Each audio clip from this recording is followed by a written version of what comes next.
all over from Gujarat. That's good. Okay, so why we are just why this session is today is all about what we are expecting you to do when like you are posted on bedside. Maybe you may get posted in the ICU or in the ward, wherever. But at least when you go bedside, you should know what like is expected from you. When the patient comes, how will you assess the patient? What's your priorities in the patient? And what's your aim for the patient? And how you can apply your theoretical knowledge and whatever knowledge you have gained over last 5.5 to 6 years on the bedside, we can improve patient outcome. So we all are here to improve patient outcome. As you all know, the situation at the moment is very bad everywhere. It's like kind of war kind of situation, disaster kind of situation. So all of us need to just join our hands together and do whatever we can, use our knowledge, and whatever little things we can do, we should apply on bedside, and we may be able to like improve outcome. No, not for like all the patient, but for many of the patients. So this is our main object for today's orientation session. So in today's orientation session, what we will do, I'll teach you little bit of theoretical part. Most of the part will be on the practical side. So when the patient comes, how to approach the patient, what kind of treatment you need to give. The patient develops any complication, patient deteriorates, what you will do at that point of time. So to begin with, all of you must have read a lot of things about COVID pneumonia. So this COVID pneumonia is like many like thousands or millions of people are getting it, but not everybody needs hospitalization, isn't it? So there are mainly 4 categories, broad categories we can divide for this COVID patients. There is like one group of patients who is COVID positive, but they're completely asymptomatic. So it's kind of carrier patients. They don't have any symptoms. They're just carrier of COVID. They don't need any treatment. What they need is isolation, and they need to just understand their duties. They shouldn't spread the disease to others, and they need a bit of monitoring if they develop any complication, and they need to seek for medical help at that point of time. Other group of patients which are like mild symptoms. So this is like very majority of patient group comes in this group, like they have mild symptoms. So they may have some fever, anosmia, malaise, weakness. This kind of symptoms are very common in most of the patients. Mild sore throat, cough, this kind of symptoms are there. This kind of patients don't require, because this group of patients has just mild symptoms, their oxygen level are fine, so they don't need any particular treatment at this point of time. What they need is a supportive treatment. There are a lot of different guidelines, like everywhere people are giving different treatment in different parts of the world. So whichever treatment, whichever guidelines you want to follow, you can follow it. There is one nice summary given by AIMS, so you can follow that for our Indian subcontinent. You can start them on the kind of treatment, bit of multivitamin, and give them ivermectin or doxycycline, whatever they're advising. And main important thing, rather than giving any treatment for this mild COVID patient, is monitoring. And what monitoring you will do in this group of patient?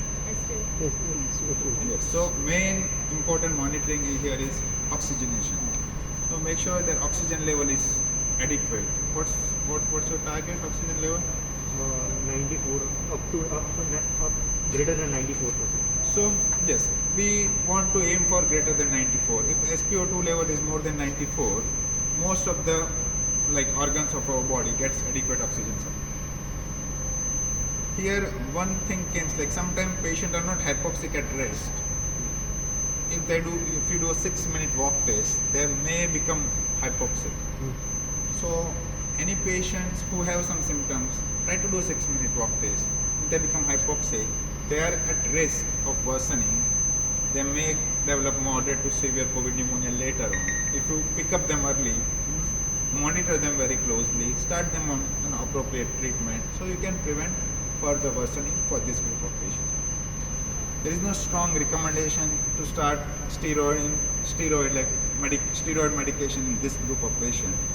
But if they are becoming hypoxic, you may consider starting steroid based on individual patients. And they may benefit with the early treatment, and you may do the blood test to see that what the inflammatory markers are, what the D dimer is doing, and you can give them appropriate treatment based on their blood test and based on their clinical picture and overall their presentation. So this is about mild COVID pneumonia.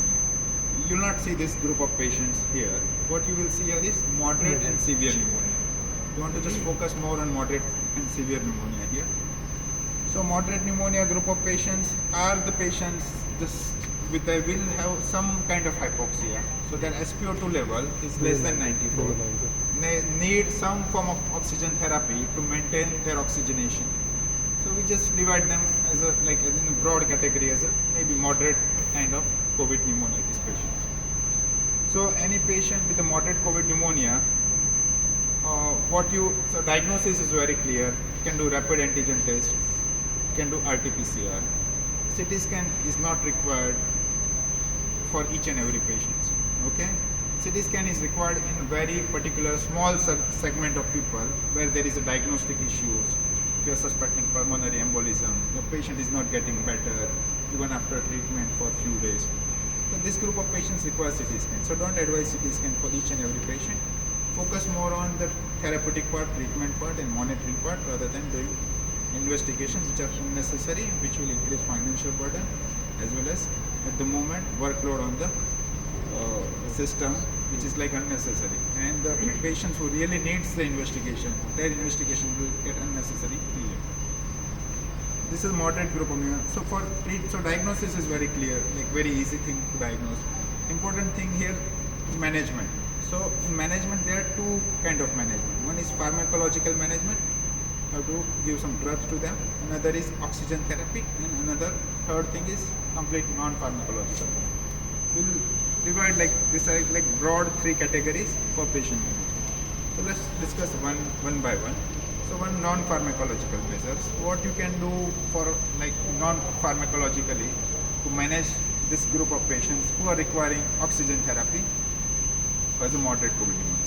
Sir, I will advise them pruning. Self-pruning, yes. Self-pruning. So this is very easy thing to do, okay? And this like simple thing can improve their oxygen level. So if they are borderline hypoxic, and if pruning helps them to improve their oxygen level, they may not require any oxygen therapy. They may not require any admission. So pruning is very effective, and you should advise to each and every patient to do a self-pruning and see how it helps to them. Pruning doesn't work for each and like all individuals. It may not work for few of them because you need to just see them individually. If there is the particular patient is not responding to pruning appropriately, then you shouldn't do further pruning.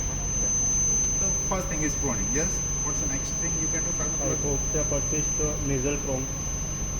That like oxygen therapy. What we are discussing now is like non-pharmacological. Oxygen is kind of drug, isn't it?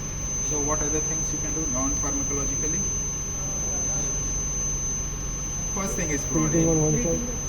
one side. Just one by one. Sorry, yes. Tilting on one side. Sorry.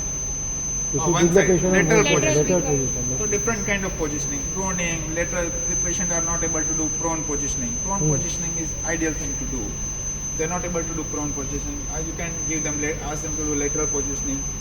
They can change their position frequently. 2-3 hours they can change to right lateral, left lateral. Then again they can do a bit of proning and bit of supine. It's really helpful. When they do proning, they can lie down bit of flat or minimum head elevation. When they're supine, ask them to keep their head at like at least 30 to 45 degrees. Yes. So that's a good point.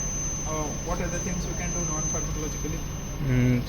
Exercise means So you can ask them to do gentle deep breathing exercise. If you ask them to do like exercise, then they may exert more and their oxygen requirement may go up and they may become more hypoxic. So ask them to do a gentle breathing exercise in terms of deep breathing, anulom vilom or kind of pranayam. They can do kapalbhati and they can do gentle exercise of their limbs. First thing you need to ask them not to do too much exertion, like don't go for walking, don't do kind of any strenuous activity. Ask them to do rest most of the time. If they need to go to toilet or washroom, ask them to take the time, go slow. Otherwise, the body will use oxygen very quickly. They can become hypoxic and they may develop complications. So whatever they do, ask them to do it very slowly, and they can do gentle limb exercise on the bed. That is really helpful. What are the things you can do? Yes. Steam. Sorry. Steam. Steam inhalation you can do, that may help them to manage the secretions in a better way. Yes. Other things? Immunity booster. Like haldi. Yes, you can Maybe advise the- them to like kind of things which are inert things which may not cause any harm to them. Kind of turmeric things are there. There are a lot of kind of Ayurvedic things you can ask them. But make sure you know which are the things you're prescribing. Few people are giving things like clove and cardamom, which are really like can cause gastritis and lot of trouble to them. So don't give the things which can develop gastritis and kind of. You can give them inert things like turmeric and other things to keep their immunity developing. What are the things you can do? Any other things? Hydrate to take. Yes. So hydration is very important. So if ask them to have like take at least 2 to 3 liter minimum per day. Can take a bed like more than 3 liter. That's also good. But at least 2 to 3 liter. And ask them to, if they're not, that the appetite is not great, ask them to take a different form of liquids like hot soups. They can have some fresh fruit juices. That will give them some calorie as well as keep their immunity boost as well. And it will work as an antioxidant as well for them. So these are the main non-pharmacological you can things like diet things, hydration, positioning, gentle exercise, immunity booster. What are the things? Just one thing we're left now. You can do that. Ask them to do. Ask them to keep calm, de-escalate them. Ask them not to worry. Give them hope. Give them positive thoughts. These things are very important because, as you know, in the whole community, because a lot of people are dying, so there is a fear factor in each and every person's mind. So you need to explain them what they like. They read in the media daily. This many people died. This many people are just waiting for oxygen bed, kind of thing. So everybody is scared because of this. So just explain them. Most of the patient, like 80 to 90% of people, don't require hospitalization or oxygen therapy. Just you need to explain them. These things are very important because if they start becoming panic or anxious, that also has negative impact on the body, negative impact on the healing. So ask them to keep calm, just explain them, they're going to do better, they'll improvise, you'll look after them. So you need to give them hope and positive thoughts. This thing is very, very important. I've seen many patients like who were really very critically unwell, but they were very positive and very hopeful. I didn't expect like good recovery in them, but they really did well on ventilator as well. And I have seen patients who were like reasonably stable, but they were like scared and there was a lot of fear factor, anxiety, panic situation, and unfortunately they didn't do well.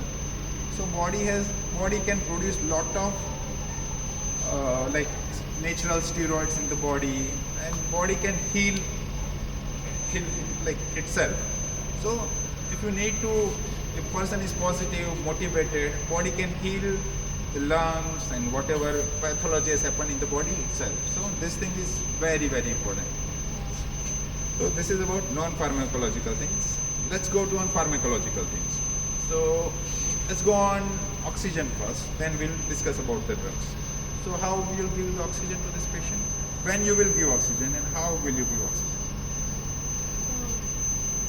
First start from nasal bronze. Nasal cannula. So when there is a SpO2 is less than 94, you need to give them some oxygen. So how will you decide how much oxygen to 2 give? to 4 liter. in So nasal. yeah, you can start with the nasal cannula. So with the nasal cannula, you can start with the 1 liter. You can go maximum till 4 liter. So this provides FiO2 somewhere in between 24 to 35%.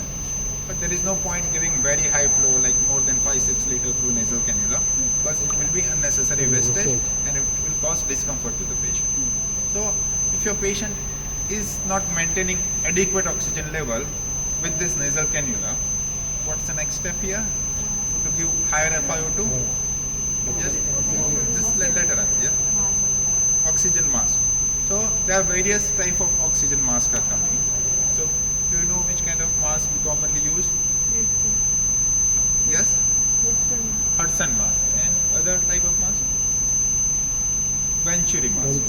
So Hudson mask is normal face mask. So how much minimal oxygen flow you need to keep for Hudson mask? What's the like flow range you can use with the Hudson mask? Sorry? 4 to 10, 4 to 15. Yeah. In the first answer was good, like 4 to 10 liter. Usually 4 to 8 liter. There is no point going more than 8 liter. But you don't give you shouldn't give oxygen less than 4 liters through the Hudson mask. Otherwise it can cause a rebreathing to the patient. So minimum 4 liters, maximum 8 liters, 8, 9, 10 liters, but not more than that. Otherwise it will be just wasted.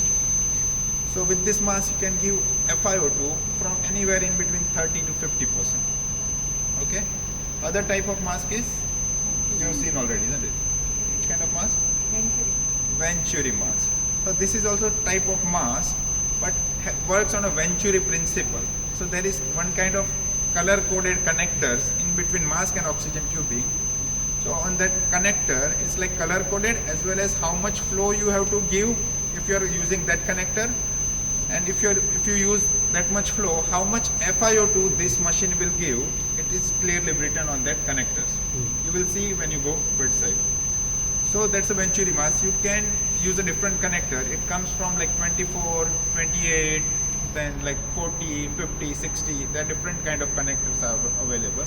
So if you are giving 24%, keeping 24% connector, then flow you usually keep is around 3 liters. And if you are giving 60% FiO2 through the 60% connector, flow usually you have to keep is 15 liters. So if Venturi mask is available, that's really good, because you don't need to like change in between nasal cannula and face mask, because you can give as low as 24% and you can give as high as 60%. So try to use Venturi mask routinely, and Venturi mask gives you a bit better flow than the nasal cannula. So if you are giving 24%, you are using 3 liters of oxygen, and lot of it works on Venturi principle. So when you give 3 liters, it also extracts lot of air from the atmosphere. So patient gets quite high flow. This is high flow oxygen delivery device. So patient gets quite high flow of air with the oxygen. That gives them some form of PEEP and better flow. So patients like usually do better on the Venturi mask. So this was about face mask. If your patient still not maintaining oxygen level with the Venturi mask 60% FiO2, what's the next thing you can do? Non-rebreathing. Non-rebreathing mask. What this non-rebreathing mask is? How much FiO2 it can deliver? Sir, equivalent to 90 to 100%. So anywhere in between like 80 to 100% it can deliver. How much flow you have to keep through this non-rebreathing mask? 10 to 15 liters. Good, very good. So in between 10 to 15 liter. Usually we start with the 15 liter. You can go down slowly if your patient oxygen level is good. There's no point giving less than 10 liter. If your patient is doing well on 10 liter kind of thing, this is time to switch to the normal face mask or Venturi mask. Okay. So this is kind of different way of delivering oxygens. So you will have like many people ask me, oh sir, what kind of mask, what kind of oxygen delivery shall I offer to this patient? So there is no answer of this question. Answer is your target of oxygenation.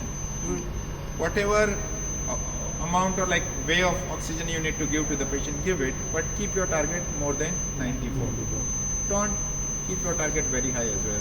Anywhere in between 94, 95 is okay. As like there are a lot of cases we are struggling for oxygen, and if your patient is comfortable, sometimes we accept SpO2 more than 92 as well. Okay. So this is about how to manage moderate COVID pneumonitis patient with a different kind of oxygen delivery method, where patient is breathing spontaneously, is not requiring any form of ventilatory, CPAP, BiPAP or NIV support. Let's discuss about the drugs. The drugs will be usually are the same for moderate and severely ill COVID patients. Then, so we'll discuss all the drugs at this point. Then we'll discuss how to manage patients who are requiring some form of CPAP, BiPAP, NIV, whichever word you want to use, this kind of therapy, as they are quite hypoxic, their oxygen requirement is quite high. So let's discuss drugs one by one. Which is most effective drugs to manage hypoxic COVID patients? No, it's wrong answer. which is most Steroid. effective and Steroid. useful drug? Not dexamethasone, it's steroid. Steroid. So steroid has shown very good benefit the patient who are hypoxic. The different kind of steroid you can use. Commonly we use is the dexamethasone. Other thing you can use the methylprednisolone. What's the dose of dexamethasone? 8 milligram per 2 ml. 6.6 milligram of dexamethasone base.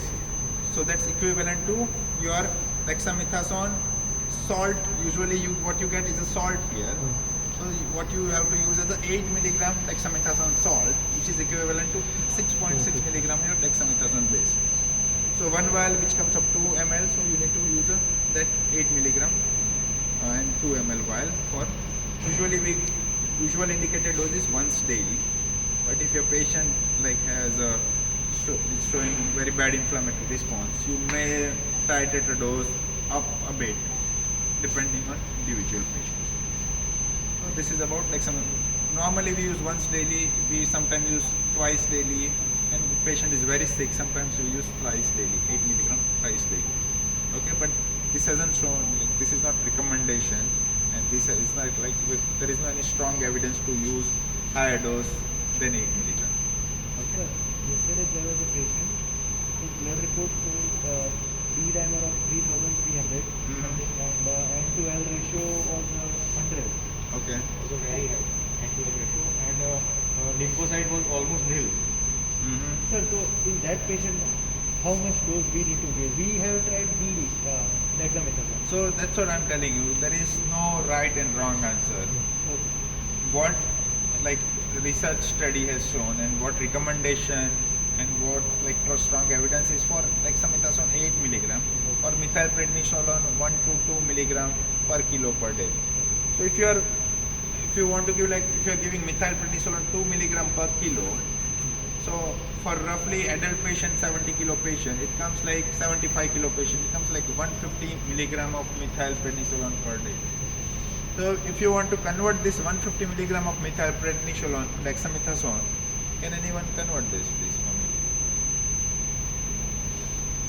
So it's what's the ratio? It's 1 to 5. So 1 milligram dexamethasone is equal to 5 milligram of methylprednisolone. So it's somewhere around 30 milligram of dexamethasone. So you can use up to 30 milligram of dexamethasone if your patient is very sick, is showing bad inflammatory response. Also regarding the blood sugar management, because We'll discuss that point as well. Let's go discuss one by one. Now this was about steroid. Any questions about steroid? You should know steroid in and out, and you must prescribe steroid to your patient without fail. Okay? And you can, if you're thinking this patient needs higher dose, just discuss with your consultant before you give higher dose. This was, sometime we use pulse dose of methylprednisolone 125 twice daily, 250 milligram twice daily. But this is as a rescue method. Nothing is working and you are just running out of your options.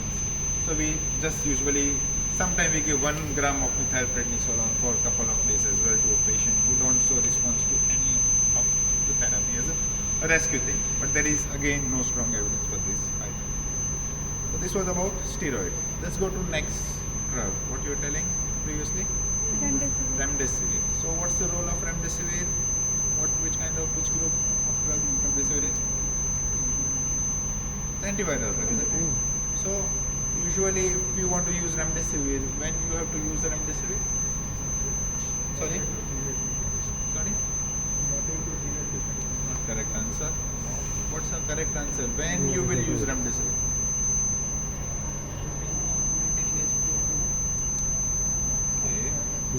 Better answer? Any better answer? Yes?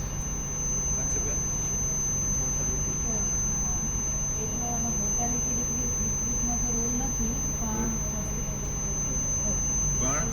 પણ use કરી દેવાની.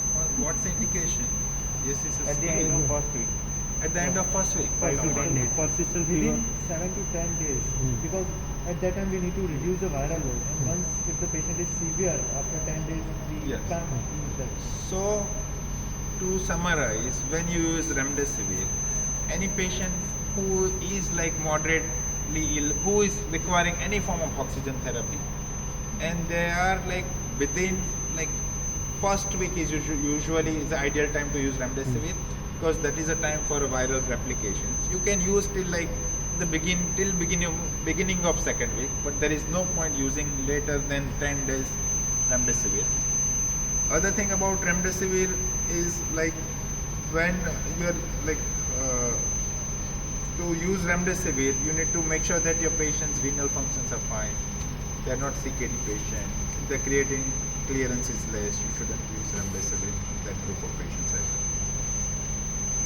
And when you're using remdesivir, you need to watch for their side effects as well. If patient is developing like any form of side effect, you shouldn't use remdesivir as well.